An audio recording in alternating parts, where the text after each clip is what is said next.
بسم اللہ الرحمن الرحیم۔ عن ثوبان رضی اللہ تعالی عنہ ان رسول اللہ صلی اللہ علیہ وسلم قال یوشک الامم ان تدع علیکم کما تدع الاقلۃ الی قصعتها۔ پیارے نبی صلی اللہ علیہ وسلم نے فرمایا کہ دوسری قومیں تم پر اس طرح ٹوٹ پڑے گی جیسے ایک بھوکا انسان اپنے دسترخوان پر ٹوٹ پڑتا ہے یا کھانے کے برتن پر ٹوٹ پڑتا ہے۔ فقال قائل، صحابہ کرام نے پوچھا وَمِن قِلَّةِ نَحْنُ يَوْمَئِذٍ یا رسول اللہ، کہ اللہ کے رسول ہم اس وقت تعداد میں کم ہوں گے جس کی وجہ سے دشمن ہم پر اس طرح سے ٹوٹ پڑیں گے؟ تو اللہ کے نبی صلی اللہ علیہ وسلم نے فرمایا بل انتم یومئذ کثیر، نہیں تم تعداد میں کم نہیں ہوگے بلکہ آج سے کہیں زیادہ تعداد میں ہوگے۔ تمہاری تعداد لاکھوں کروڑوں نہیں بلکہ اربوں کے اندر ہوگی۔ جس طریقے سے آج ہم دنیا کے اندر 1 ارب 24 لگ بھگ 40 کروڑ ہیں، تو اتنی تعداد میں ہیں۔ تو اس حیثیت سے آپ اللہ کے نبی کی اس حدیث کو سمجھ سکتے ہیں۔ صحابہ نے جب یہ پوچھا کہ اللہ کے نبی کیا ہم اس وقت کم ہوں گے، تو آپ نے کہا نہیں، بل انتم یومئذ کثیر، بلکہ تم اس دن بہت زیادہ تعداد میں ہوگے۔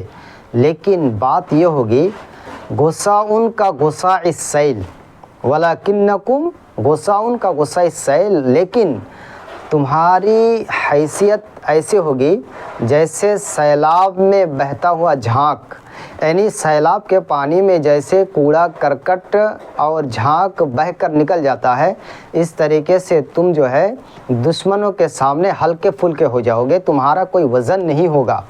اور کیا فرمایا؟ اور فرمایا وَلَا يَنزَعَنَّ اللَّهُ مِن صُدُورِ عَدُوِّكُمْ الْمَحَبَّةَ، اور تمہارے دشمنوں کے دلوں سے تمہارا خوف اٹھ جائے گا۔ تمہارے دشمنوں کے اندر تمہارا کوئی خوف نہیں ہوگا، بے خوف و خطر وہ تم پر آکرمن کریں گے، تم پر کیا ہے ظلم کریں گے۔ اور اسی طریقے سے فرمایا وَلَا يَقْذِفَنَّ اللَّهُ فِي قُلُوبِكُمُ الْوَهْنَ، اللہ رب العالمین تمہارے دلوں کے اندر وہن کو ڈال دے گا۔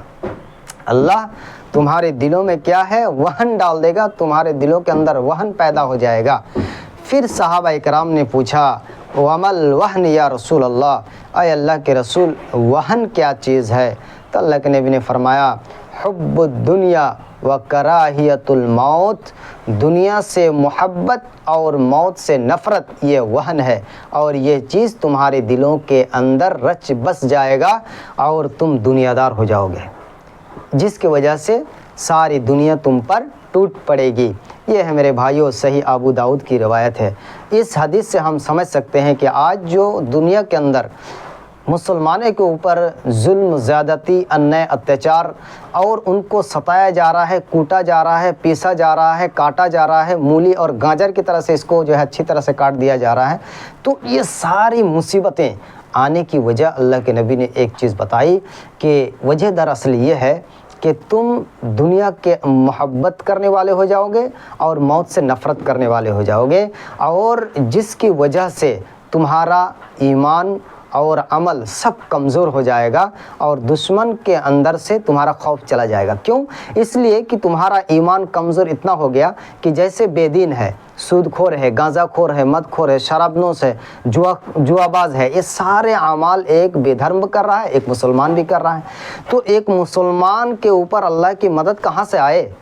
ایک مسلمان پر اللہ کی مدد کہاں سے آئے جب یہ خود بے دھرم کی طرح سے، بے ایمان کی طرح سے، کافر کی طرح سے اب عمل ان کا ہو گیا ہے؟ تو اللہ کی مدد آئے گی نہیں، اور جب اللہ کی مدد آئے گی نہیں تو پھر کافر اور مشرک بے خوف و خطر رہے گا۔ وہ تو جانے گا کہ یہ تو ایسی قوم ہے جو خود ظلم کرنے والی ہے، تو اللہ تعالیٰ اس کو انصاف کہاں سے دے گا، ان کی مدد کہاں سے آئے گی؟